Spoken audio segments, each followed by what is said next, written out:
بسم اللہ الرحمن الرحیم۔ السلام علیکم۔ مکتب غامدی کی ایک اور نشست میں خوش آمدید۔ 23 اعتراضات پر گفتگو کا سلسلہ جاری ہے۔ اس سلسلے کی آج 36ویں نشست ہے اور اسراء و معراج کے واقعے کے حوالے سے غامدی صاحب کے افکار پر پیش کی جانے والے اعتراضات، تنقیدات زیر بحث ہیں۔ غامدی صاحب بہت شکریہ آپ کے وقت کا۔ یاد رہے کہ اسراء و معراج کے حوالے سے آج یہ تیسری نشست ہے جس میں ہم غامدی صاحب کے سامنے ان کے افکار پر پیش کی جانے والے اعتراضات ایک ایک کر کے رکھ رہے ہیں۔ غامدی صاحب، گزشتہ نشست میں یہ تو طے ہو چکا ہے آپ کے نزدیک 4 الگ الگ واقعات ہیں۔ پہلا واقعہ زیر بحث ہے، سورہ بنی اسرائیل میں جو ذکر ہوا ہے اس کی نوعیت کیا تھی وہ بھی آپ نے بہت وضاحت سے بیان کیا کہ وہ رویا تھا، اور رویا کے لفظ کے معنی اس پر کیے جانے والے اعتراضات ہم نے آپ کے سامنے رکھے۔ سورہ بنی اسرائیل ہی کی آیات کے الفاظ سے کچھ اور اعتراضات ہیں جو علماء کرتے ہیں، جو آپ کے اس تصور پہ پیش کیے جاتے ہیں جس کا آپ نے اظہار کیا تھا۔ پہلا اعتراض آج کی نشست کا، جہاں سے سورہ کا آغاز ہو رہا ہے، آپ ہمیشہ فرماتے ہیں اسلوب کلام، بات شروع کہاں سے ہو رہی ہے، اس کا اسٹائل کیا ہے۔ سبحان الذی اسریٰ بعبدہ، سبحانہ کا لفظ ہم عام طور پہ سنتے ہیں تو ذہن میں فوراً سے یہ بات آتی ہے کہ آپ اللہ تعالیٰ کو کسی عیب سے، اللہ تعالیٰ کے اوپر کچھ سوال پیدا ہو رہا ہے، اس سے بری کر رہے ہیں۔ عقل یہ کہتی ہے کہ جو واقعہ آگے ہوا ماورائے عقل واقعہ لگتا ہے، اگر کسی شخص کو اٹھا کے لے جایا جائے تو اللہ تعالیٰ کو سبحانہ کہہ کر وہاں پر اس سے بری قرار دیا جا رہا ہے کہ جو چیز ہماری عقل میں، عالم اسباب میں ممکن نہیں، اللہ کے لیے تو ممکن ہے۔ تو اگر یہ ایک رویا تھا تو پھر سبحانہ کہنے کی یہاں پر کیا وجہ ہے؟ سبحان تنزیہ کا کلمہ ہے، یعنی اللہ تعالیٰ کو کسی عیب سے، کسی سوء ظن سے پاک قرار دینا۔ ٹھیک، یہ سوء ظن قدرت کے لحاظ سے بھی ہو سکتا ہے، یہ علم کے لحاظ سے بھی ہو سکتا ہے، یہ حکمت کے لحاظ سے بھی ہو سکتا ہے۔ ہم جب اللہ تعالیٰ کی تنزیہ بیان کرتے ہیں اور پیش نظر یہ ہوتا ہے کہ شرک کا کیا سوال، اللہ تعالیٰ کے خلق میں یا اس کے امر میں کوئی اور کیسے شامل ہو سکتا ہے، تو اس میں بھی سبحان کا لفظ بولتے ہیں۔ تو یہ ہر جگہ قدرت کے بیان کے لیے نہیں آتا۔ یہاں اگر آپ دیکھیے تو آیت میں آخر میں کچھ صفات آئی ہیں اللہ تعالیٰ کی، ان کو پیش نظر رکھ کر آپ یہ سمجھنے کی کوشش کریں گے کہ یہاں سبحان کس پہلو سے آیا ہے۔ ٹھیک، آیت کو دوبارہ سنیے۔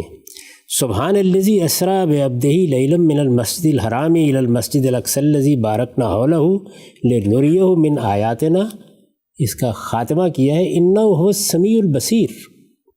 یہ نہیں کہا کہ انہ هو علی کل شیء قدیر، یعنی یہاں قدرت کے بارے میں کسی سوء ظن کی نفی نہیں ہے۔ ٹھیک ٹھیک، یہ نہیں بیان کیا جا رہا کہ تم کیا خیال کرتے ہو کہ اللہ تعالیٰ اپنے بندے کو اس طریقے سے نہیں لے جا سکتا، وہ تو ہر چیز پر قدرت رکھتا ہے۔ پھر تو خاتمہ اس پر ہونا چاہیے تھا نا۔ تو اس وجہ سے یہ جاننا چاہیے کہ یہاں یہ کس پہلو سے آیا ہے۔ اس پر میں نے لکھا ہے آیت کے شروع میں لفظ سبحان جس پہلو سے آیا ہے، یہ صفات اس کی وضاحت کر رہی ہیں۔ ٹھیک، مطلب یہ ہے کہ خدا ہی سمیع و بصیر ہے، صفات یہی آئی ہیں نا، انہ هو السمیع البصیر۔ مطلب یہ ہے کہ خدا ہی سمیع و بصیر ہے، تو یہ اسی کا کام تھا کہ ان بدہدوں کا محاسبہ کرے جنہوں نے سیدنا مسیح علیہ السلام کے الفاظ میں اس کے گھر کو چوروں کا بٹ بنا ڈالا ہے۔ اچھا، یعنی رسول اللہ صلی اللہ علیہ وسلم کو مسجد حرام سے اٹھایا گیا اور بیت المقدس تک لے جایا گیا رویا کے عالم میں، تو مقصود یہ تھا کہ یہ بتا دیا جائے کہ حرم کی امانت بھی اب آپ کے پاس ہے اور بیت المقدس کی امانت بھی بنی اسماعیل کے سپرد کی جا رہی ہے، یا رسالت مآب صلی اللہ علیہ وسلم اور آپ کے ماننے والوں کے سپرد کی جا رہی ہے، تاکہ یہ معلوم ہو جائے کہ جن لوگوں نے اللہ کی ان عبادت گاہوں کو ان کے مقاصد کے بالکل برخلاف دوسری سمت میں ڈال دیا، وہ اب اس قابل نہیں رہے کہ ان پر قابض رہیں، ان کے متولی رہیں۔ ٹھیک، یہ پہلو ہے جس کو سامنے رکھ کر یہ رویا کا واقعہ ہوا ہے۔ بنی اسرائیل اس گھر میں جو کچھ کہتے اور کرتے رہے ہیں اس کو سننے اور دیکھنے کے بعد یہی ہونا تھا۔ چنانچہ خدا نے فیصلہ کر دیا ہے کہ اس گھر کی امانت اب نبی امی کے حوالے کر دی جائے گی۔ آپ کو رات ہی رات میں مسجد حرام سے یہاں تک کسی مقصد سے لایا گیا ہے۔ خدا ہر عیب سے پاک ہے، لہٰذا وہ کسی طرح گوارا نہیں کر سکتا تھا کہ ایک قوم کو لوگوں پر اتمام حجت کے لیے منتخب کرے اور اس کی طرف سے اس درجے کی سرکشی کے باوجود اسی یوں ہی چھوڑے رکھے۔ یہ ہے اصل میں وہ تنزیہ۔ اچھا، یعنی اس کائنات کا خالق جس نے لوگوں کی ہدایت کا یہ اہتمام کیا، جس نے ذریت ابراہیم کا انتخاب کیا، یہ کیسے ہو سکتا تھا کہ بنی اسرائیل اس درجے میں سرکش ہو جائیں، اس طرح خدا کو فراموش کر دیں، اس طرح خدا کے پیغمبروں کے قتل کے درپے ہوں، سیدنا مسیح علیہ السلام کے ساتھ یہ معاملہ کریں اور پھر یہ معاملہ اسی طرح رہے؟ یہ نہیں ہو سکتا تھا۔ تو اللہ تعالیٰ نے فیصلہ کر لیا، ناگزیر تھا کہ پیش نظر مقصد کے لیے وہ کوئی دوسرا اہتمام کرے، اس نے یہی کیا ہے، اور عالمی سطح پر دعوت و شہادت کی ذمہ داری بنی اسماعیل کے سپرد کر دی ہے۔ یعنی یہ رویا اس مقصد سے دکھایا گیا۔ چنانچہ یہاں تر حقیقت قدرت کے باب میں کوئی سوء ظن پیش نظر ہی نہیں ہے کہ جس کی تردید کرنی ہے۔ ٹھیک۔ تو ہمارے ہاں چونکہ یہ ہے کہ ہم قرآن مجید کو اس کے سیاق میں سباق میں رکھ کر اس طرح نہیں دیکھتے، بلکہ یہ سمجھتے ہیں کہ یہ ایک عجوبہ معاملہ ہوا تو اب ظاہر ہے کہ سبحان اسی پہلو سے آیا ہوگا، تو سبحان یہاں اس پہلو سے نہیں آیا۔ اگر آپ استاد امام کی تفسیر تدبر قرآن دیکھیں تو انہوں نے بھی بین ہی یہی بات فرمائی ہے اور اس کی توضیح کی ہے۔ یہ میں نے انہی کی بات کا خلاصہ کر دیا ہے۔ ٹھیک ہے صاحب، یہ آپ نے بتایا کہ جو پہلا سوال پیدا ہوتا ہے، میں پھر آپ کا جو اصل استدلال تھا، آپ بار بار یہی کہیں گے کہ اگر سبحان کے لفظ سے کوئی تردد پیدا ہوتا ہے کہ یہ حصی واقعہ تھا، تب بھی ہمیں پہلے وہ جو رویا کا فلٹر ہے اس سے گزار کے یہاں پر آنا پڑے گا اور پھر اس جگہ پر اس کو سمجھنا پڑے گا۔ آپ کچھ اور چیز پیش کرنا چاہ رہے ہیں اس حوالے سے؟ یعنی میں یہ آپ سے عرض کر رہا ہوں کہ اس معاملے میں چونکہ میں بار بار توجہ دلا چکا ہوں کہ میں اس میں متفرد نہیں ہوں، یہ استاذ امام کی رائے ہے یا ان کا نقطہ نظر ہے جس کی میں نے توضیح کی ہے، جس کا خلاصہ میں نے بھی اپنی تفسیر میں کر دیا ہے۔ اصل میں انہوں نے اس کے ایک ایک پہلو پر اپنا نقطہ نظر اپنی تفسیر تدبر قرآن میں بیان کیا ہے۔ میں یہ چاہتا ہوں کہ وہ بھی آپ کے سامنے آ جائے۔ جی، سبحان جیسا کہ متعدد مواقع میں تصریح ہو چکی ہے، تنزیہ کا کلمہ ہے، اسی پر گفتگو کر رہے ہیں۔ یعنی اللہ کی ذات ہر نقص و عیب سے پاک و منزہ ہے۔ اس کلمے سے کلام کا آغاز اس موقع پر کیا جاتا ہے جہاں مقصود خدا کے باب میں کسی سوء ظن یا غلط فہمی کو رفع کرنا ہو۔ ٹھیک۔ اب سوء ظن قدرت کے پہلو سے بھی ہو سکتا ہے کہ اللہ تعالیٰ یہ کیسے کر سکتے ہیں، سوء ظن علم و حکمت کے پہلو سے بھی ہو سکتا ہے۔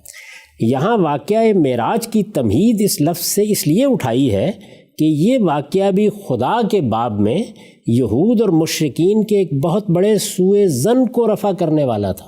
اچھا، یہ دونوں ہی گروہ خدا کے دین کے دو سب سے بڑے مرکزوں پر قابض تھے، اور ان کو انہوں نے ان کے بنیادی مقاصد کے بالکل خلاف نہ صرف شرک و بت پرستی کا اڈا، بلکہ جیسا کہ سیدنا مسیح علیہ السلام نے فرمایا ہے کہ تم نے میرے باپ کے گھر کو چوروں کا بھٹ بنا ڈالا ہے، ان کو انہوں نے چوروں اور خائنوں کا بھٹ ہی بنا ڈالا تھا۔ یہ دونوں ہی مقدس گھر بالکل خائنوں اور بے ایمانوں کے تصرف میں تھے، اور یہ ان میں اس طرح اپنی منمانی کر رہے تھے گویا ان گھروں کا اصل مالک کانوں میں تیل ڈال کر اور آنکھوں پر پٹی باندھے سو رہا ہے، اور اب کبھی وہ اس کی خبر لینے کے لیے بیدار ہی نہیں ہوگا۔ معراج کا واقعہ جیسا کہ ہم نے پیچھے اشارہ کیا ہے، اس بات کی تمہید تھا کہ اب ان گھروں کی امانت اس کے سپرد ہونے والی ہے جو ان کے اصلی مقصد تعمیر کو پورا کرے گا۔ ٹھیک۔ اس وجہ سے اس کے بیان کا آغاز سبحان کے لفظ سے فرمایا، اور آیت کے آخر میں اپنی صفات انہ هو السمیع البصیر کا حوالہ دے کر یہ واضح فرما دیا کہ جو نادان خدا کو نعوذ باللہ ادنا اور بہرا سمجھے بیٹھے تھے، اب وہ اپنے کان اور اپنی آنکھیں کھولیں۔ اب ان کی عدالت کا وقت آ گیا ہے۔ حقیقی سمیع و بصیر خدائی ہے، اور اب وہ اپنے کامل علم و خبر کی روشنی میں لوگوں کا انصاف کرے گا۔ ٹھیک۔ یہ ہے سبحان کا یہاں موقع و محل، یعنی سبحان جو تنزیہ کا کلمہ ہے اس پہلو سے یہاں آیا ہے۔ اگر آپ اس کے سیاق میں سباق میں رکھ کے دیکھیں گے، آگے جو داستان شروع ہوئی ہے اس کو بھی ملحوظ رکھیں گے، یہ صفات جس پہلو سے آئی ہیں وہ بھی پیش نظر رہیں گی، تو یہ حقیقت بالکل واضح ہو جائے گی کہ لوگوں نے اس پر تدبر نہیں کیا کہ یہ کس پہلو سے کلمہ استعمال ہوا۔ ٹھیک ہے صاحب، بہت ہی آپ نے تفصیل سے اس پہلو کی جانب اپنا جو استدلال ہے اس کو واضح کیا۔ آگے بڑھتے ہیں۔ آیت کا آغاز ہوتا ہے سبحان الذی اسرا بعبدہ۔ یہ جو لفظ ہے اسرا بعبدہ، اپنے بندے کو وہ لے گیا۔ آپ خود بھی فرماتے ہیں کہ قرآن مجید میں ایک لفظ اگر استعمال ہوا ہے، اس لفظ کے باقی استعمالات کو بھی آدمی دیکھے گا، خود قرآن میں وہ کیسے استعمال ہوا ہے علماء کا اس مقام پر استدلال ہے سورہ دخان کی ایک آیت سے، اور وہاں پر اللہ تعالیٰ نے یہی لفظ استعمال کیا ہے سیدنا موسیٰ علیہ السلام کو حکم دیتے ہوئے کہ راتوں رات ان کے بندے جو اللہ کے بندے ہیں ان کو لے جا، تو وہاں پر بھی یہی فعل آیا فَأَسْرِ بِعِبَادِ لَيْلًا۔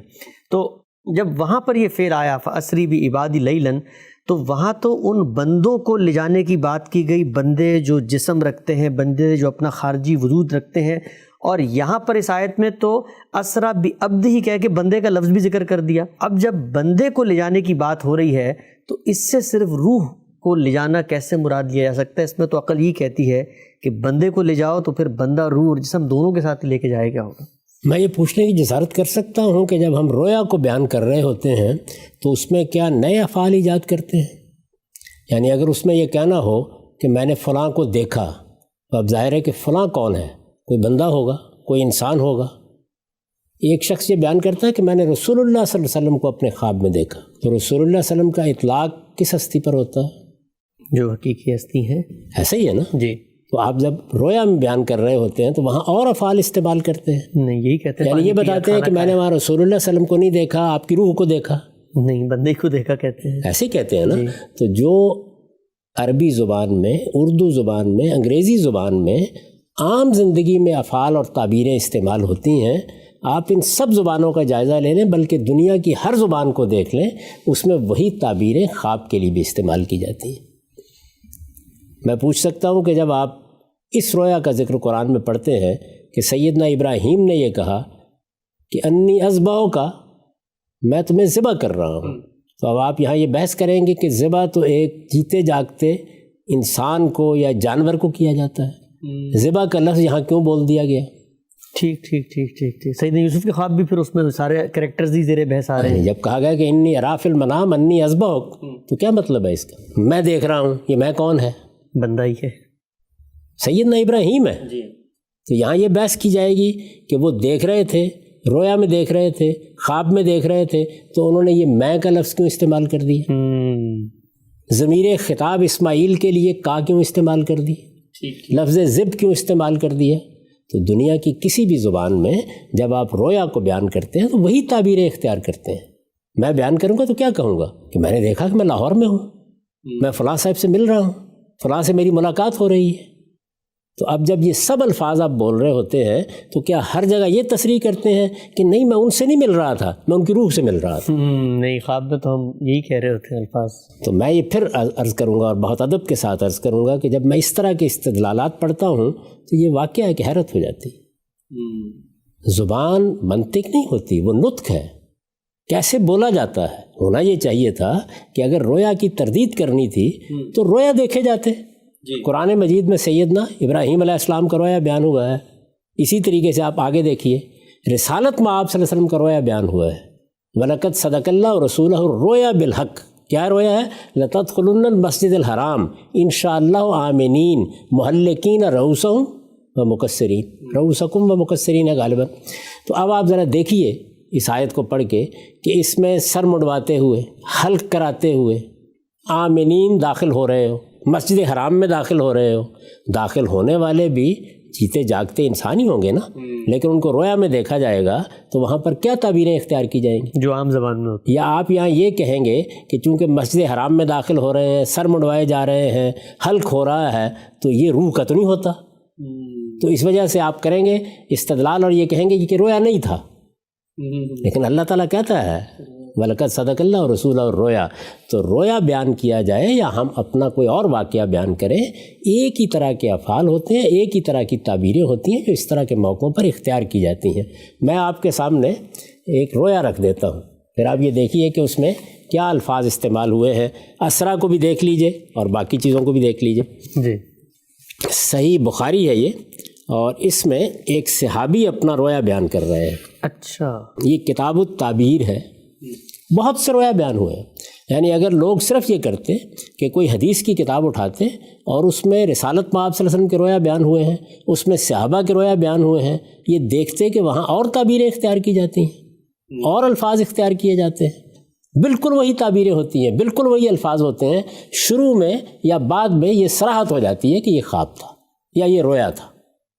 یعنی اس صراحت کے بعد ہم ان تمام چیزوں کو پھر رویا سے متعلق کر لیتے ہیں۔ ٹھیک ٹھیک ٹھیک۔ سیدنا ابراہیم علیہ السلام جب یہ کہیں گے کہ بیٹے میں تمہیں ذبح کرتے ہوئے دیکھ رہا ہوں، تو چونکہ انہوں نے یہ بتا دیا کہ وہ منام میں دیکھ رہے ہیں، نیند کی حالت میں دیکھ رہے ہیں، رویا میں دیکھ رہے ہیں، ورنہ تو اگر انہی الفاظ کے ساتھ وہ ایک واقعہ بیان کرتے کہ میں تجھے ذبح کر رہا ہوں، تو کیا کوئی اور الفاظ استعمال کرتے؟ تو آپ یہ دیکھیے کہ یہ ایک صحابی ہیں اور یہ اپنا واقعہ بیان کرتے ہیں۔ میں نے عرض کیا کہ یہ کتاب التعبیر ہے اور یہ بخاری ہے۔ وہ یہ کہتے ہیں کہ کن تو غلامن شابن عزبن فی عہد النبی، کہ میں رسالت مآب صلی اللہ علیہ وسلم کے زمانے میں لڑکا سا تھا، ابھی نوجوان تھا، اور میری شادی بھی نہیں ہوتی۔ وہ کن تو ابھی تو فی المسجد، اور میں مسجد نبوی میں سو رہتا تھا۔ وَكَانَ مَنْ رَا مَنَامًا قَصَّهُ عَلَى النَّبِي صلی اللہ علیہ وسلم۔ اب یہ ہے کہ لوگ خواب دیکھتے، جو بھی کوئی خواب دیکھتا آ کے رسالت مآب صلی اللہ علیہ وسلم کو بیان کرتا۔ فَقُلْتُ، تو میں نے اپنے دل میں کہا، اللہم ان کان لی عندک خیر فارنی منامًا یعبر لی رسول اللہ صلی اللہ علیہ وسلم، کہ پروردگار مجھے بھی کوئی خیر ملے اور مجھے بھی کوئی آپ خواب دکھا دیجئے، رسالت مآب صلی اللہ علیہ وسلم جس کی تعبیر فرمائیں۔ فنمت، کہتے ہیں کہ میں سو گیا، فرأیت ملکین اتیانی، تو میں نے دیکھا کہ دو فرشتے آئے ہیں۔ اب یہ فرشتے یعنی اگر خواب میں آئیں گے تب بھی فرشتے ہی کہا جائے گا۔ اچھا، سیدنا ابراہیم کو ملنے کے لیے آ گئے تب بھی فرشتے ہی کہا جائے گا۔ جی ہاں جی ہاں۔ سیدہ مریم کو ملنے کے لیے آ گئے تب بھی فرشتے ہی کہا جائے گا۔ اچھا، آپ نے فرمایا کہ لفظ استعمال ہوا ہے کہ اسرا بعبدہ ہی، اب لفظ عطا آنے کے لیے استعمال ہوتا ہے نا، عطیانی، تو وہی الفاظ استعمال کریں گے۔ اچھا، لے جانے کے لیے انطلقہ ہے نا عربی میں، جب آپ اس کو بے کے ساتھ تادیہ کر دیتے ہیں، فن طلقہ بھی، وہ مجھے لے گئے، وہ یہ لفظ ہیں جو عام طور پہ ہم بولتے ہیں، وہ مجھے لے گئے۔ یعنی اب دیکھیے رویا بیان ہو رہا ہے، وہ مجھے لے گئے۔ وہاں کیا ہے؟ اللہ اپنے بندے کو لے گیا۔ یہاں کیا ہے؟ فن طلقہ بھی، وہ دونوں مجھے لے گئے۔ فلقیہ ہوا ملکن آخر، تو وہاں ان کو ایک دوسرا فرشتہ ملا۔ فقال علی، اس نے مجھ سے کہا، لن ترا، اس میں ڈرنے کی کوئی چیز نہیں، انک رجل صالح، تم ایک نیک لڑکے ہو۔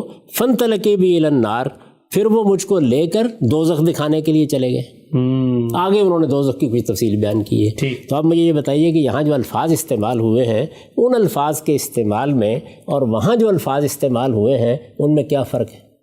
ابھی آپ دیکھیں گے جب آپ آخری واقعے کو زیر بحث لائیں گے کہ وہاں صراحت سے راوی یہ بیان کر رہے ہیں، جیسے میں نے کتاب التوحید کی روایت آپ کو سنائی تھی، صراحت سے راوی یہ بیان کر رہے ہیں کہ رسالت مآب صلی اللہ علیہ وسلم سوئے ہوئے تھے۔ ٹھیک، صراحت کے ساتھ بیان کر رہے ہیں کہ جب آپ کی آنکھ کھلی، آپ اٹھے تو آپ مسجد حرام میں تھے، جی، اس میں بھی یہی لفظ اسراء استعمال ہوا ہے، لیلۃ اسریا۔ اچھا، اس حدیث میں بھی یہی لفظ ہے، اس میں بھی یہی لفظ تو خود رسول اللہ نے صراحت کر دی کہ میں سو کے اٹھا ہوں تو یہ معاملہ ہوا ہے میرے ساتھ، یعنی وہاں پوری صراحت موجود ہے، راوی پوری صراحت کے ساتھ وہی واقعہ بیان کر رہے ہیں، وہاں یہ الفاظ استعمال ہوئے ہیں۔ تو اس وجہ سے یہ در حقیقت کوئی استدلال ہی نہیں ہے۔ آپ جب رویا کو بیان کریں گے، خواب کو بیان کریں گے، تو صرف یہ صراحت کافی ہے، ابتدا میں کر دیں، آخر میں کر دیں، کسی جگہ کو کرینہ پیدا کر دیں کہ یہ میرا رویا ہے، یا یہ میں منام میں یہ چیز دیکھ رہا ہوں، نیند کی حالت میں دیکھ رہا ہوں، بس اتنا کافی ہے۔ اس کے بعد وہی الفاظ استعمال کیے جائیں گے جو آپ عام بول چال میں استعمال کرتے ہیں، وہی افعال ہوں گے، وہی اسماء ہوں گے، ان میں ادنا درجے کا بھی کوئی فرق نہیں ہوتا۔ اور میں یہ کہتا ہوں اور پوری ذمہ داری سے کہتا ہوں کہ پوری دنیا کی زبانوں میں سے مجھے کسی ایک زبان میں بتا دیجئے کہ مختلف الفاظ ہوتے ہیں، اردو میں بتا دیجئے، انگریزی زبان میں بتا دیجئے، فارسی زبان میں بتا دیجئے، عربی زبان سے کوئی ایک مثال دے دیجئے کہ خواب کو بیان کرتے وقت افعال تبدیل کر دیے گئے۔ اب وہاں پہ یہ نہیں کہا جائے گا کہ میں نے تمہیں دیکھا، یہ کہا جائے گا میں نے تمہاری روح کو دیکھا۔ ٹھیک ٹھیک ٹھیک، ہم سے بڑی آپ نے تفصیل سے بات بتائی۔ ایک سوال ذہن میں پیدا ہوتا ہے اس موقع پر کہ یہ جو شروع کی عبارت ہے سبحان الذی اسری بعبدہ، اس میں لوگوں نے یہ مفہوم برآمد کیا اور قرآن مجید نے آپ کے مطابق صراحت کر دی آیت 60 میں۔ یہ جو صراحت آیت 60 میں ہوئی ہے، یہ بات کہ یہ رویا تھا، اللہ تعالیٰ نے ابتدائے کلام میں کیوں نہیں بتائی؟ یعنی بات شروع یہیں سے ہو جاتی کہ اے پیغمبر ہم نے تمہیں خواب دکھایا تھا، جو رویا کا لفظ وہاں آ گیا اور اس خواب میں ہم تمہیں یہاں سے وہاں لے گئے تھے۔ اللہ تعالیٰ کو یہ اطلاع دینے کی بھی کوئی ضرورت نہیں تھی۔ اللہ تعالیٰ تو ایک واقعے کو بیان کر رہے ہیں، ان کے لیے آپ کو ایسے لے جانا، رویا میں لے جانا، یہ کوئی اوہام کی نوعیت کی چیز ہے، یہ ایک حقیقت ہے، انہوں نے حقیقت کو بیان کر دیا۔ جب موقع پیدا ہوا، اس کے بارے میں فتنہ اٹھا دیا گیا، تو مختلف چیزوں کا ذکر کرتے ہوئے وہاں یہ صراحت بھی کر دی۔ اگر یہ صراحت نہ ہوتی تو تب بھی دونوں احتمالات موجود تھے، یعنی یہ سوال پھر بھی رہتا کہ کیا یہ واقعہ رویا میں ہوا یا یہ واقعہ بیداری میں، جیسے کہ ایک آدمی کو لے جایا جاتا ہے اس طریقے سے ہوا، پھر بھی رہتے، پھر ہم قرائن کی بنیاد پر فیصلہ کرتے۔ یہاں پر اللہ تعالیٰ نے صراحت کے ساتھ یہ بات بیان کر دی ہے۔ اور میں پھر عرض کر دوں کہ قرآن مجید میں وہاں متکلم کا منشا یہ نہیں ہے کہ وہ آپ کو اس طرح کی اطلاعات دے۔ متکلم کا منشا تو یہ ہے کہ وہ اپنے بندے کو جو نعمت دے رہا ہے اور اس نے جو فیصلہ کیا وہ اس کا اظہار کرے۔ یہ تو ہماری بحثیں ہیں، رسول اللہ کا ایکسپیرینس ہو چکا ہے وہ۔ رسالت میں آپ صلی اللہ علیہ وسلم کی تو ایک واقعہ ہے، یعنی جب اللہ نے وہ معاملہ کیا ہے تو پھر اس کے بارے میں تردد کیا؟ یہ وہی بات ہے جس کی ہم نے اس سے پہلے وضاحت کی تھی۔ استاذ امام نے تدبر قرآن میں بڑی تفصیل سے یہ بتایا کہ پیغمبروں کا رویا ہوتا کیا ہے، اس کو آپ آپ کے خواب کے اوپر محمول نہ کیجیے، یعنی یہ اللہ تعالیٰ کی طرف سے وحی کے ذرائع میں سے ایک ذریعہ ہے۔ تو اللہ تعالیٰ کو تو یہاں یہ بیان نہیں کرنا تھا کہ اس کی نوعیت کیا ہے، وہ تو یہ بتا رہے تھے کہ میں نے کیا ہے، میں اپنے بندے کو لے گیا ہوں، میرا فیصلہ کیا ہے، اس فیصلے کے نتائج کیا ہوں گے۔ آگے بنی اسرائیل کی داستان شروع ہو گئی ہے، یعنی یہ بتا دیا گیا ہے کہ بنی اسرائیل اگر اس منصب سے معزول کیے گئے ہیں تو ان کے معزولی کے اسباب کیا ہیں۔ تو سیاق سباق یہ ہے، متکلم کا منشا یہ ہے، وہ ہمیں کسی واقعے کی نوعیت کے بارے میں کوئی خبر نہیں دے رہا۔ ایک موضوع زیر بحث آ گیا تو وہاں پر جب ذکر ہوا تو قرآن مجید نے یہ بات بیان کر دی۔ بالکل ٹھیک ہے، ہم سب آگے بڑھتے ہیں۔ یہ جو پہلی آیت ہے، علماء نے اس سے کافی استدلالات کی ہیں کہ لفظ سے، جس طرح میں نے بتایا سبحانہ کا لفظ ہے، اسرا بعبدہ کا لفظ ہے۔ آگے اللہ تعالیٰ نے فرمایا ہے کہ ہم لے گئے، کیوں لے کر گئے؟ اس لیے کہ ہم کچھ نشانیاں دکھائیں۔ اب جب عام طور پہ پیغمبر لوگوں کو نشانیاں دکھاتے ہیں تو وہ حسی معجزات ہوتے ہیں، لوگ دیکھ رہے ہیں۔ سیدنا مسیح کا آپ دیکھیں تو لوگ اس سے ایک اثر لے رہے ہوتے ہیں۔ خود پیغمبر کو اللہ تعالیٰ نے نشانیاں دکھائیں، مثلا سیدنا ابراہیم علیہ السلام کا خود قرآن میں ذکر ہے، جب انہوں نے مطالبہ کیا کہ کوئی نشانی دکھا تو ایک حسی نشانی دکھائی گئی۔ عقل بھی یہ کہتی ہے کہ زیادہ قوی تر ہے کہ رسالت مآب صلی اللہ علیہ وسلم کو اگر کوئی نشانی دکھانی ہے تو کوئی حسی معجزہ دکھایا جائے۔ اب اگر یہ خواب تھا تو پھر یہ کہنے کی کیا ضرورت ہے کہ ہم نے نشانیاں دکھائیں؟ خواب میں تو بس خواب دکھایا، اور خواب کے اندر تو بہت کچھ ہو سکتا ہے، نشانی کیوں کہا؟ ہم نے رویا ہے۔ دیکھیے پہلی بات تو یہ ہے کہ خواب کا لفظ نہیں استعمال کرنا چاہیے، اس لیے کہ اس سے ذہن بالکل دوسری جانب جاتا ہے۔ رویا اللہ تعالیٰ کی طرف دکھایا جاتا ہے، وہ ایک قطعی چیز ہوتی ہے، وہ ایک حجت بن کے ہمارے سامنے آتا ہے، وہ وحی کے ذرائع میں سے ایک ذریعہ ہے۔ اور پیغمبر کو جب رویا دکھایا جاتا ہے تو نیند کے عالم ہی میں ہوتا ہے یہ سارا صعود و نزول، لیکن بہرحال یہ میرا اور آپ کا خواب نہیں ہوتا۔ اس کی وضاحت استاد امام نے کر دی ہے اپنی تفسیر تدبر قرآن میں۔ اب یہاں پر یہ دیکھیے کہ وہ کیا چیز ہے جس کے حوالے سے یہ کہا گیا کہ اپنی نشانیاں دکھائی۔ اس کو بھی آپ استاد امام کی تفسیر میں پڑھیے اور دیکھیے کہ وہ کیا خوبصورتی کے ساتھ اس کی وضاحت کر کے آپ کو بتاتے ہیں کہ اصل میں نشانیاں کیا تھیں۔ انہوں نے عنوان قائم کیا معراج کے سفر کی غایت، جو مقصد ہے اس کا، یعنی کس لیے ہوا یہ؟ ظاہر ہے کہ وہی بیان کیا گیا نا، نوریہ من آیاتنا لنوریہ من آیاتنا، تو اس پر لکھتے ہیں لنوریہ من آیاتنا۔ یہ اس سفر کی غایت بیان ہوئی ہے کہ اللہ تعالیٰ نے یہ چاہا کہ اپنے بندے کو اپنی کچھ نشانیاں دکھائے۔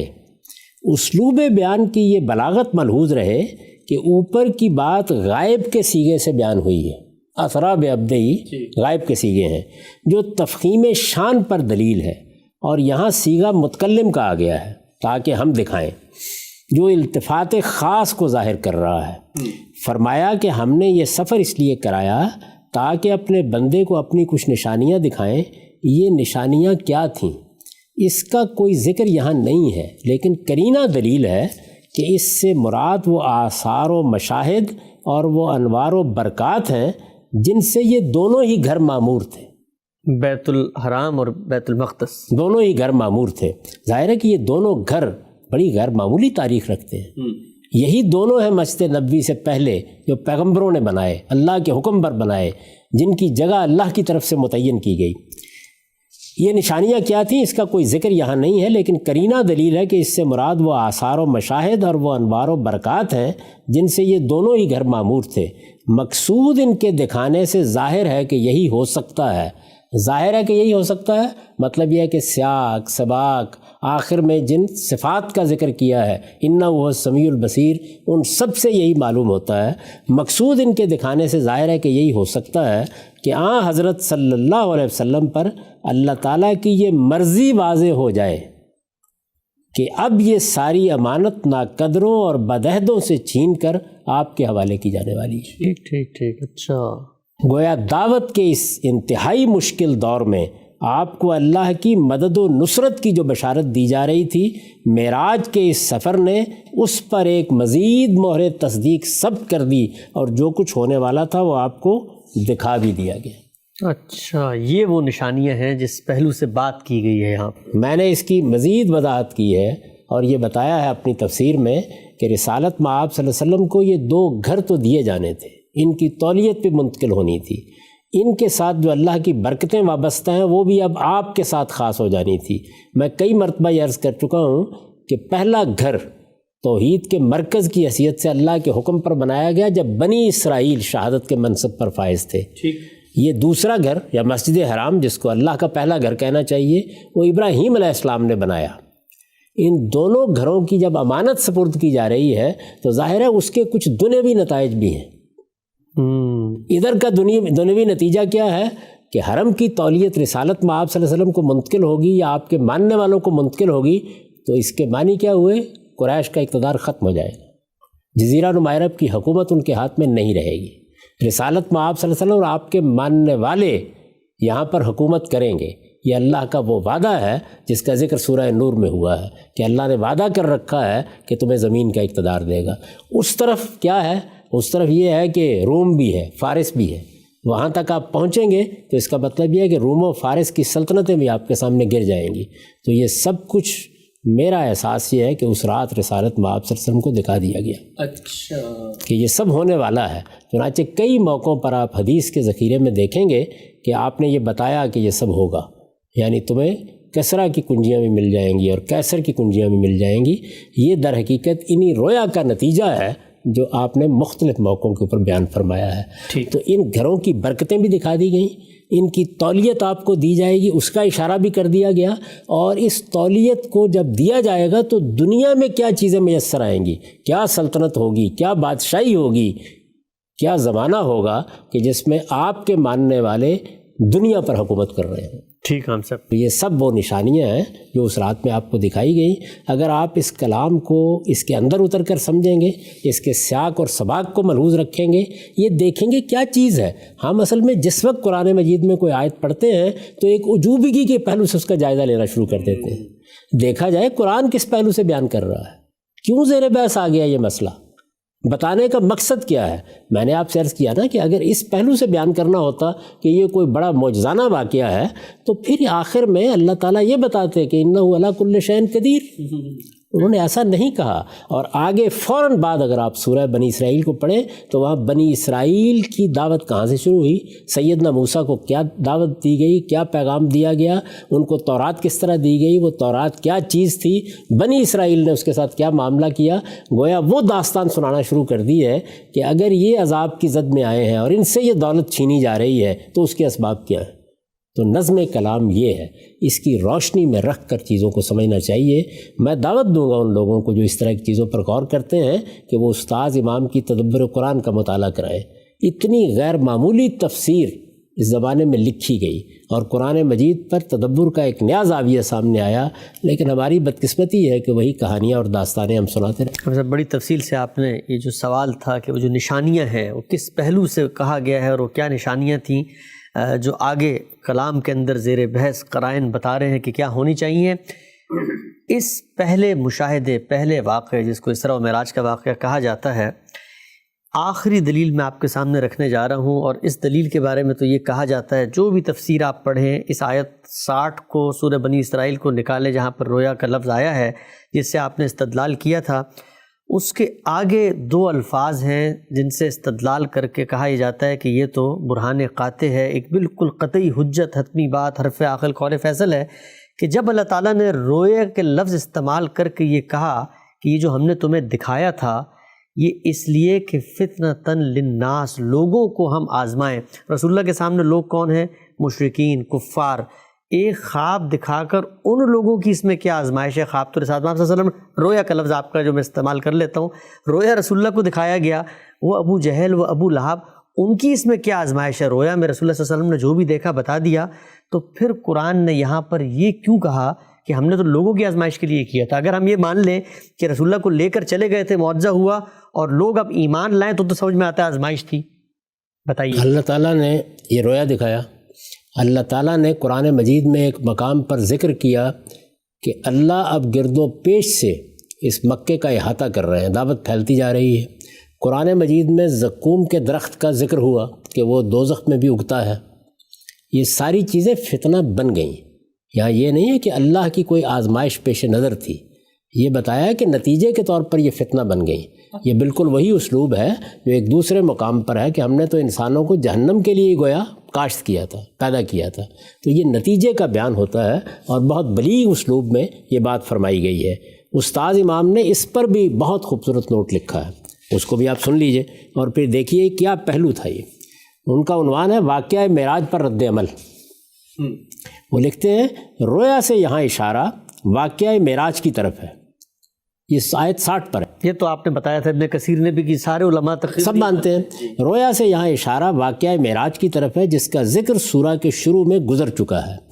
وہاں ہم یہ واضح کر چکے ہیں کہ اس واقعے کے اندر قریش اور بنی اسرائیل دونوں ہی کے لیے یہ تنبیہ مضمر تھی کہ اب مسجد حرام اور مسجد اقصیٰ دونوں گھروں کی تولیت و امانت ان کے موجودہ خائن متولیوں سے چھین کر نبی امی اور آپ پر ایمان لانے والوں کے حوالے کی جانے والی ہے۔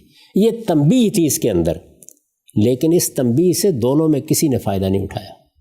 اچھا، ہر ایک نے طرح طرح سے اس کا مذاق اڑایا، یہاں تک کہ جو چیز ان کی تنبیہ و تخویف اور ان کو ان کے مستقبل سے آگاہ کرنے کے لیے تھی، وہ ان کی شامت اعمال سے ان کے لیے ایک فتنہ بن کر رہ گئی۔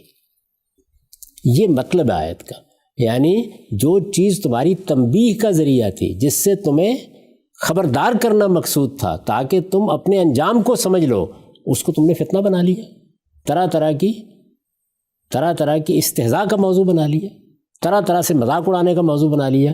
یہ مذاق وہ رسالت میں آپ صلی اللہ علیہ وسلم پر آنے والی وحی کا بھی اڑاتے تھے، یہ مذاق انہوں نے باقی چیزوں کا بھی اڑایا، چنانچہ ایک ایک کا پھر انہوں نے حوالہ دیا ہے۔ یہاں 3 چیزیں بیان ہوئی ہیں۔ پہلی چیز کیا بیان ہوئی تھی؟ پہلی چیز یہ بیان ہوئی تھی کہ اللہ تعالیٰ نے یہ فرمایا کہ الم یروا انا ناتی الارض ننقصها من اطرافها، یعنی کیا یہ دیکھ نہیں رہے ہیں کہ گرد و پیش سے ہم کس طرح دعوت کو پھیلا رہے ہیں اور مکے کا احاطہ کرتے چلے جا رہے ہیں۔ اس کو بھی نشانہ استہزاء بنا لیا گیا۔ تو استہزاء کا نشانہ بنانے یا اس کے اوپر طرح طرح کی باتیں کرنے کے 10 پہلو ہوتے ہیں کہ جن کو سمجھنے کی کوشش کرنی چاہیے۔ پھر یہ کہ یہ واقعہ جب بیان کیا رسالت میں آپ صلی اللہ علیہ وسلم نے، تو آپ نے تو اللہ کی طرف سے بیان کیا نا۔ جب آپ اپنی وحی کو بیان کرتے تھے تو اللہ ہی کی طرف سے بیان کرتے تھے نا، وحی آسمان پر لے جا کر تو نہیں ہوتی تھی، یہی زمین پر ہوتی تھی۔ رسول اللہ صلی اللہ علیہ وسلم جب یہ کہتے تھے تو اس وحی کی بنیاد پر کہ آپ نے یہ کہا کہ مجھ پر اللہ کی وحی آتی ہے، آپ کو مجنون کہا گیا، خاکم بدہن، طرح طرح کی باتیں آپ کے بارے میں کی گئیں۔ ایسا ہی معاملہ یہاں ہوا، یعنی جب رسالت میں آپ صلی اللہ علیہ وسلم نے یہ بتایا لوگوں کو کہ اللہ تعالیٰ نے مجھے یہ سیر کرائی ہے اور اس طریقے کے مشاہدات ہوئے ہیں اور مجھے یہ نشانیاں دکھائی گئی ہیں، تو اس کو استہزاء کا نشانہ بنا لیا گیا کہ دیکھیے اب یہ کہہ رہے ہیں کہ اللہ ان کو اس طرح سے لے گیا تھا، اب یہ فرما رہے ہیں کہ اللہ تعالیٰ نے یہ مشاہدہ ان کو کرا دیا، اب یہ کہہ رہے ہیں کہ یہ بیت المقدس ہو آئے ہیں، اور اب یہ کہہ رہے ہیں کہ اچھا بیت المقدس بھی ان کے حوالے کیا جانے والا ہے۔ تو اصل میں یہ استہزاء کے پہلو ہیں جو اگر سیاق کو سباق کو سامنے رکھ کر آپ دیکھیں گے، اس کا ذکر اس آیت میں کیا گیا ہے کہ ہم نے تو ان کو ایک اطلاع دی تھی کہ غور کرو خدا کے بندو، کیسے مکے کے اطراف میں دعوت پھیلتی جا رہی ہے۔ یہ بتایا تھا کہ وہ زقوم کا کیا درخت ہوگا کہ جو لوگوں کے لیے کھانے کا ذریعہ بنے گا جہنم میں۔ اس سے مراد کیا تھی کہ یہ اس سے عبرت حاصل کرتے، اثر حاصل کرتے، اس سے تخفیف حاصل کرتے، اس سے تنبیہ حاصل کرتے۔ اس کے بجائے انہوں نے اس کو مذاق کا نشانہ بنا لیا۔ نتیجہ کیا نکلا کہ جو چیز ان کی تنبیہ، ان کے انذار، ان کی تخفیف کے لیے تھی، وہ فتنہ بن کر رہ گئی۔ ٹھیک۔ اچھا غلام صاحب، یہ جو آیت ہے، اس آیت کا ترجمہ کیسے ہوگا؟ کیونکہ اس میں دیکھیں فتنہ کس نے بنایا اس کی نسبت اللہ تعالیٰ کی طرف ہو رہی ہے، پیچھے رویا کا ذکر ہے۔ آپ اگر اپنی تفسیر سے مجھے بتا سکیں کہ اس آیت کا ترجمہ کیا ہے جو کیا جائے گا اس کی تالیف کلام کی روشنی میں؟ یہ میں ترجمہ آپ کے سامنے رکھ دیتا ہوں، آیت 60 کا، اس کو آپ دیکھ لیجئے۔ کیونکہ جو عام طور پہ ترجمہ اس کا کیا گیا ہے وہ یہی ہے کہ اللہ تعالیٰ نے یہ دکھایا ہے تاکہ اللہ جو ہے وہ ان کو آزمائے۔ یہ چیز زیر بحث ہی نہیں ہے یہاں پہ، یعنی آیت یہ ہے کہ وَإِذْ قُلْنَا لَكَ إِنَّ رَبَّكَ أَحَاطَ بِالنَّاسِ وَمَا جَعَلْنَا الرُّؤْيَا الَّتِي أَرَيْنَاكَ إِلَّا فِتْنَةً لِلنَّاسِ وَالشَّجَرَةَ الْمَلْعُونَةَ فِي الْقُرْآنِ وَنُخَوِّفُهُمْ وَمَا يَزِيدُهُمْ إِلَّا طُغْيَانًا كَبِيرًا۔ پوری بات اللہ تعالیٰ نے بیان کر دی ہے۔ تم یاد کرو جب ہم نے اسی تنبیہ و تخفیف کے لیے، پیچھے کچھ اور باتیں بیان ہوئی ہیں، تم یاد کرو جب ہم نے اسی تنبیہ و تخفیف کے لیے تم سے کہا تھا کہ تمہارے پروردگار نے ان لوگوں کو گھیرے میں لے لیا ہے۔ یہ وہی بات ہے، نَأْتِي الْأَرْضَ نَنْقُصُهَا مِنْ أَطْرَافِهَا، جس کا اس سے پہلے ذکر ہو چکا، اور یہ اس کا مذاق اڑا رہے تھے۔ اور ہم نے جو رویا تمہیں دکھایا اس کو بھی ہم نے ان کے اسی رویے کی وجہ سے ان لوگوں کے لیے بس ایک فتنہ بنا کر رکھ دیا، اور اس درخت کو بھی جس پر قرآن میں لعنت کی گئی ہے، ہم تو ان کے انجام سے انہیں ڈرا رہے ہیں، لیکن یہ چیز ان کی غایت سرکشی میں اضافہ کیے چلی جاتی ہے۔ اچھا، تو پوری بات اللہ تعالیٰ نے بیان کر دی ہے۔ اس پر میں نے دیکھیے لکھا ہے، اس میں جو 183 حاشیہ ہے، یہ اشارہ واقعہ اسراء کی طرف ہے جس کا ذکر سورہ کی ابتدا میں ہوا ہے۔ اس میں چونکہ قریش اور بنی اسرائیل دونوں کے لیے یہ تنبیہ مضمر تھی کہ مسجد حرام کے ساتھ اب بیت المقدس کی امانت بھی نبی صلی اللہ علیہ وسلم کے حوالے کی جا رہی ہے، اس لیے اس کا بھی مذاق اڑایا گیا کہ لیجئے اب یہ بیت المقدس پر بھی قبضہ کرنے جا رہے ہیں، یہاں تک کہ استاذ امام کے الفاظ میں جو چیز ان کی تنبیہ و تخفیف اور ان کو ان کے مستقبل سے آگاہ کرنے کے لیے تھی وہ ان کی شامت اعمال سے ان کے لیے فتنہ بن کر رہ گئی۔ تو اللہ تعالیٰ نے خود بیان کر دیا ہے کہ ہمارا مقصد یہ تھا کہ یہ چیزیں تمہارے لیے تنبیہ کا باعث بنے، وَنُخَوِّفُهُمْ، لیکن نتیجہ کیا نکلا؟ بجائے اس کے کہ تم اس سے اللہ کا ڈر حاصل کرتے، اللہ کا تقوی حاصل کرتے، اس سے خبردار ہوتے، اس سے تنبیہ حاصل کرتے، ہم نُخَوِّفُهُمْ، لیکن تمہارا معاملہ کیا؟ فما یزیدہم الا طغیانا کبیرا۔ اچھا، کہ یہ تم ہو جو اس چیز کو فتنہ بنا رہے ہو۔ تو اس پہ اللہ تعالیٰ کی طرف ایسی چیزوں کی نسبت نتیجے کے لحاظ سے ہوتی ہے۔ اس کی قرآن مجید میں بہت سی مثالیں آپ کو مل جائیں گی۔ خان صاحب، بہت ہی آپ نے خوبصورتی سے یہ پہلو بھی واضح کیا۔ پہلا واقعہ، پہلا مشاہدہ سورہ بنی اسرائیل میں جو زیر بحث ہے، اس حوالے سے قرآن مجید کی الفاظ، آیات، قرائن، سیاق کی روشنی میں علماء کے جو اعتراضات تھے ہم نے اس تیسری نشست میں بھی آپ کے سامنے رکھے۔ اب میں آتا ہوں اسی پہلے واقعے کے حوالے سے احادیث کی روشنی میں جو علماء نے آپ کے نقطہ نظر سے اختلاف کیا ہے، ان کے دلائل کے اوپر بہت بنیادی دلیل ہے، روایت میرے سامنے ہے، آپ نے بھی پڑھی ہوگی، جس میں رسول اللہ صلی اللہ علیہ وسلم نے، قرآن نے تو بتا دیا کہ آپ کے ساتھ یہ واقعہ ہوا، آپ صلی اللہ علیہ وسلم خود جب لوگوں میں اگلی صبح آئے ہیں اور آپ نے ان کو یہ بتایا ہے کہ میرے ساتھ یہ واقعہ ہوا ہے، تو لوگوں نے آگے سے واقعے کی تفصیلات پوچھی کہ اچھا اگر آپ گئے تھے بیت المقدس تو بتائیے وہاں کیا چیز کیسے ہے۔ اس پر آپ نے حوالہ بھی دیا تھا، ایک ضمنی طور پہ اشارہ کیا تھا، جس وقت ہم سیدنا ابن عباس کی رائے کے بارے میں جان رہے تھے آپ سے، کہ آپ صلی اللہ علیہ وسلم خود تھوڑے سے، جس کو آپ کہتے ہیں تردد کا، آپ نے اظہار کیا، اور وہ پھر اللہ تعالیٰ نے آپ کو دکھائی اور وہ پھر آپ نے بیان کر دی۔ سوال یہ ہے، علماء کا نقطہ اس استدلال میں یہ ہے کہ اگر تو یہ رویا تھا تو رسول اللہ صلی اللہ علیہ وسلم کو اس تردد میں جانے کی ضرورت کیا تھی؟ وہ سمپل یہ کہتے کہ بھائی وہ تو خواب تھا، خواب کی تفصیلات مجھ سے کیوں پوچھ رہے ہو؟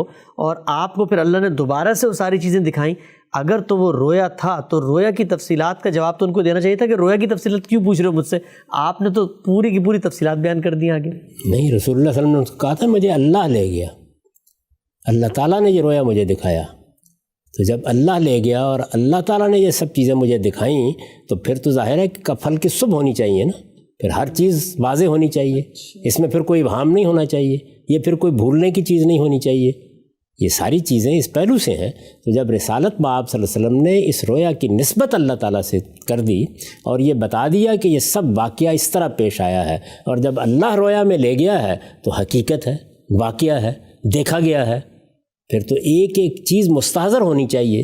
تو انہوں نے اس کے لحاظ سے سوال کیا ہے، لیکن رسالت بآب صلی اللہ علیہ وسلم اس تشویش میں مبتلا ہوئے کہ چیزیں اس طرح تو نہیں یاد رہتی جس طرح یہ پوچھ رہے ہیں، اور پوچھنے والے کسی چیز کو حقیقت میں جاننے کے لیے تو پوچھ نہیں رہے تھے، استہزاء کے لیے پوچھ رہے تھے، مذاق اڑانے کے لیے پوچھ رہے تھے، جزیات تک۔ آپ ویسے بھی اگر کسی جگہ پہ جائیں، جسمانی طور پر بھی جائیں، تو کیا ایک ایک چیز کو گن کر آتے ہیں کتنے ستون تھے، کیا چیز تھی؟ تو انہوں نے جب یہ سوالات کیے تو آپ کو تشویش ہوئی کہ اب یہ لوگ مجھے استہزاء کا نشانہ بنائیں گے اگر کوئی چیز خلاف واقعہ ہوئی۔ اچھا، اس کے جواب میں اللہ تعالیٰ نے یہ اہتمام کیا کہ جیسے اس وقت رات میں رویا دکھایا گیا تھا، اسی طریقے سے اب بیداری میں ایک چیز سامنے آ گئی۔ اور رسالت میں آپ صلی اللہ علیہ وسلم نے ایک ایک چیز کو دیکھ کر، جیسے کہ اس روایت میں آتا ہے کہ گویا عقیل کے گھر کے قریب مسجد پڑی ہوئی ہے اور میں اس کی نشانیاں لوگوں کو بتاتا چلا جا رہا ہوں۔ تو یہ اس پہلو سے یہ بات کہی گئی ہے۔ لیکن ان ساری باتوں کے بعد میں آپ سے یہ پوچھتا ہوں کہ یہ اعتراضات کس پر ہو رہے ہیں، یہ سوالات کس سے کیے جا رہے ہیں؟ یعنی یہ واقعہ بیان ہوا تھا سورہ کے شروع میں نے، استاذ امام نے، کسی اور نے یہ رائے قائم کر لی، قرآن کہتا ہے یہ رویا تھا۔ تو اللہ تعالیٰ کو بتایا جا رہا ہے کہ اچھا آپ نے فرمایا ہے کہ یہ رویا تھا، تو پھر بتائیے کہ اس حدیث کا کیا مطلب؟ ٹھیک صحیح ہے میرے بھائی، قرآن کہتا ہے کہ رویا تھا، وہ رویا ہے، دوسری رائے ہو ہی نہیں سکتی۔ روایت کو سمجھ آ جائے گا کیا محل ہے اور کیا مقام ہے اس کا۔ پہلے اس ترتیب کو درست کرنا چاہیے۔ اصل میں یہی وہ بجلی ہے جو ہمارے خرمن علم پر گری ہے، یعنی اللہ کی کتاب کا دامن پکڑ کر ہم روایات کو نہیں دیکھتے، قصوں کو نہیں دیکھتے، بلکہ دیکھیے پے در پے کس طرح کی باتیں کر رہے ہیں۔ کبھی سبحان، گویا وہ صرف قدرت کی کے بارے میں سوء ظن کے لیے آیا کرتا ہے، پھر اس کے بعد اسرا بعبدہ، الفاظ، افعال وہ کیسے استعمال ہو گئے ہیں، زبان کے عام قاعدے پر استعمال ہوئے ہیں، صفات کیا آئی ہیں، پیش نظر مقصد کیا ہے، وہ ساری چیزیں سمجھنے کی اور فہم و بصیرت کے ساتھ دیکھنے کی ہیں۔ لیکن میں یہ کہتا ہوں کہ اس میں بحث یہ تو ہے ہی نہیں کہ دو آراء ہو سکتی تھیں، دو کا احتمال تھا، اس میں ایک رائے لوگوں نے قائم کر لی، اب آپ ان سے سوالات کر رہے ہیں، تو یہ سوالات تو براہ راست اللہ تعالیٰ سے ہو گئے ہیں۔ ٹھیک اس لیے کہ اس نے کہا ہے وَمَا جَعَلْنَا الرُّؤْيَا الَّتِي أَرَيْنَاكَ إِلَّا فِتْنَةً لِلنَّاسِ۔ ٹھیک ہے، ہم سب آگے بڑھتے ہیں، ہم سب خاتمے کی طرف۔ آپ نے فرمایا کہ 4 مشاہدات ہوئے، علماء کا استدلال اس صورت کے اپنے اندر سے، احادیث سے، اس واقعے کی نوعیت کے بارے میں جو تھا وہ ایک ایک کر کے آپ کے سامنے میں نے رکھا۔ جو دوسرا واقعہ ہے اور تیسرا واقعہ ہے سورہ نجم کے اندر زیر بحث ہے، عام طور پہ علماء نے اس واقعے کو بھی اسی سورہ بنی اسرائیل ہی کے واقعے کی تفصیلات میں ذکر کیا ہے۔ ہم آگے بڑھ کے اب اس دوسرے واقعے اور تیسرے واقعے کی طرف بڑھتے ہیں، اور آپ نے جو یہ بات فرمائی تھی کہ وہ الگ الگ واقعات ہیں، اس کے اوپر کچھ اعتراضات ہیں جو میں آپ کے سامنے بھی رکھتا ہوں۔ پہلا اعتراض یہ ہے کہ جب اللہ تعالیٰ نے کہا کہ ہم نے کچھ نشانیاں ان کو دکھائیں، ہم اس لیے لے گئے اپنے بندے کو تاکہ ہم اپنی ان کو نشانیاں دکھائیں، اور سورہ نجم کے اندر بھی بعینی ہی یہی الفاظ ہیں کہ اللہ تعالیٰ نے اپنے بندے کو بڑی نشانی دکھائی۔ آپ خود فرماتے ہیں القرآن یفسر بعضهم بعض۔ علماء کا استدلال ہے کہ جب یہاں کہا نشانیاں دکھائیں اور وہاں بتا دیا کہ بڑی نشانیاں دکھائیں، تو اب تو گویا واقعے کے اندر ایک مشترک جس کو آپ کہتے ہیں کمبینیشن کا پہلو تو سامنے آ گیا۔ نشانیاں تو ایک ہی بار دکھائی جا سکتی ہیں، کچھ نشانیاں اس رات دکھائیں، کچھ نشانیاں کسی اور موقع پر دکھائیں۔ اللہ تعالیٰ اپنے پیغمبروں کو بہت سی نشانیاں دکھاتے ہیں، دوزخ دکھاتے ہیں، جنت دکھاتے ہیں، لوگوں کا انجام دکھاتے ہیں۔ رسالت میں آپ صلی اللہ علیہ وسلم کے کتنے رویا ہیں جو حدیث کی کتابوں میں بیان ہوئے ہیں، جس میں بہت سی نشانیاں آپ کو دکھائی گئی۔ تو وہ نشانیاں بالکل الگ ہیں، یہ نشانیاں بالکل الگ ہیں۔ قرآن مجید کو سامنے رکھ کر دیکھیں گے یا ایک نشانی کا لفظ دیکھ کر ہم یہ کہیں گے کہ یہ ایک ہی بات ہو گئی؟ سورہ اسراء میں اس کے سیاق و سباق کو سامنے رکھ کر نشانیوں کو متعین کیا جائے گا، وہ ہم نے کر دیا اور یہ بتا دیا کہ استاد امام نے ان کو کس طرح سمجھا ہے، میں اس کو کس طرح سمجھتا ہوں۔ سورہ نجم کی آیات کا ترجمہ میں نے آپ کو سنایا تھا، وہ دیکھیے اس میں یہ واضح طریقے پر بیان کر دیا گیا ہے کہ وہاں یہ پیش نظر ہی نہیں ہے۔ وہاں قریش کو یہ بتانا مقصود ہے کہ پیغمبر تک یہ وحی آئی ہے تو کس طرح آئی ہے، جبریل کا مشاہدہ کیا ہے تو کس طرح کیا ہے۔ یعنی یہ گویا ایک ایسی حقیقت ہے جس کے بارے میں کوئی تردد ان کو لاحق نہیں ہوا۔ وہاں ساری باتیں قرآن نے خود واضح کر دی ہیں۔ یہ آنکھوں کا مشاہدہ ہے، بالکل سامنے ہوا ہے، اس طرح آسمان پر افق پر جبریل امین چھائے ہوئے تھے، اس طرح قریب آئے ہیں، اس طرح انہوں نے وحی کی ہے۔ پھر یہ بھی بتا دیا ہے کہ یہ 2 الگ الگ واقعات ہیں، یعنی آپ چلیے ایک کو اس کے ساتھ ملا دیں گے، دوسرے کو کیسے ملائیں؟ ہاں اچھا، وَلَقَدْ رَآهُ نَزْلَةً أُخْرَىٰ، وَلَقَدْ رَآهُ نَزْلَةً أُخْرَىٰ، پہلے ایک واقعہ بیان کیا پھر دوسرا واقعہ بیان کیا، اس لیے یہ بالکل الگ الگ واقعات ہیں، ان کا مقصد بالکل الگ ہے، ان کی نوعیت بالکل الگ ہے۔ خود رسالت مآب صلی اللہ علیہ وسلم نے اس بات کو واضح کر دیا، وہ میں بھی آپ کے سامنے رکھ دوں گا، اس سے پہلے بھی اشارہ کر چکا ہوں، لیکن پہلے پوچھ لیجئے کہ آخر یہ طریقہ کیا ہے بھائی؟ اللہ تعالیٰ نے اپنی جو نشانیاں وہاں دکھائیں وہ اور نشانیاں تھیں، جو نشانیاں یہاں دکھائیں وہ اور نشانیاں تھیں۔ وہاں مقصود کلام یہ ہے کہ رسالت مآب صلی اللہ علیہ وسلم کے سامنے ہم نے اپنے وہ آثار کھول دیے کہ جو پیغمبر کو اذعان بخشیں، یقین کے اس مقام پر لے آئیں کہ وہ لوگوں کے سامنے شہادت دے سکے، اس لیے کہ وہ کوئی فلسفی اور حکیم نہیں ہے، وہ استدلال کا مقدمہ کر کے صغرا کبرا قائم کر کے کوئی بات نہیں کرتا، بلکہ وہ اللہ کی طرف سے بات کرتا ہے۔ تو وہاں بتایا جا رہا ہے، اگر آپ پوری کی پوری آیات کو پڑھیں تو وہاں یہ بتایا جا رہا ہے کہ یہ تمہارا ساتھی، یہ پیغمبر جس کو ہم نے تمہاری طرف بھیجا ہے، یہ اپنی طرف سے کوئی بات نہیں کر رہا، یہ خدا کا کلام ہے جو تمہارے سامنے پیش کر رہا ہے۔ تو وہاں دلیل اور چیز کی ہے، مقصود کلام بالکل اور ہے۔ آپ ایک مرتبہ پھر اس سارے مقام کو سنیے، میرے نزدیک اس کی توضیح تشریح میں کچھ بھی کہنے کی ضرورت نہیں ہے، سادہ ترجمہ بتا دیتا ہے کہ وہاں کیا چیز پیش نظر ہے۔ تارے گواہی دیتے ہیں جب وہ گرتے ہیں کہ تمہارا رفیق نہ بھٹکا ہے نہ بہکا ہے، یہاں یہ چیز ہے جو زیر بحث ہے۔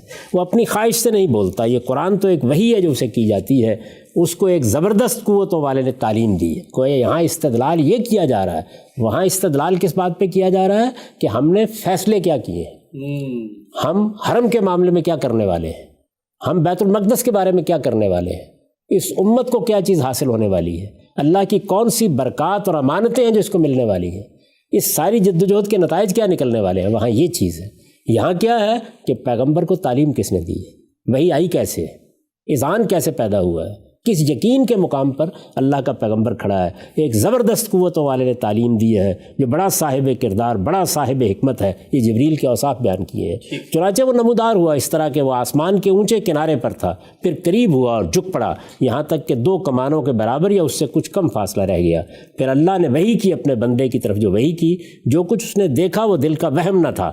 اب کیا تم اس چیز پر اس سے جھگڑتے ہو جو وہ آنکھوں سے دیکھ رہا ہے، آنکھوں سے دیکھ رہا ہے، یہی الفاظ ہے۔ تو تمہارون علامہ یرا۔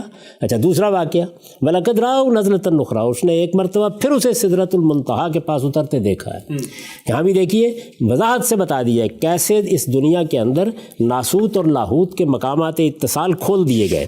تو فرمایا کہ اور اس نے ایک مرتبہ پھر اسے سدرۃ المنتہا کے پاس اترتے دیکھا ہے، جس کے پاس ہی جنت الماوا ہے۔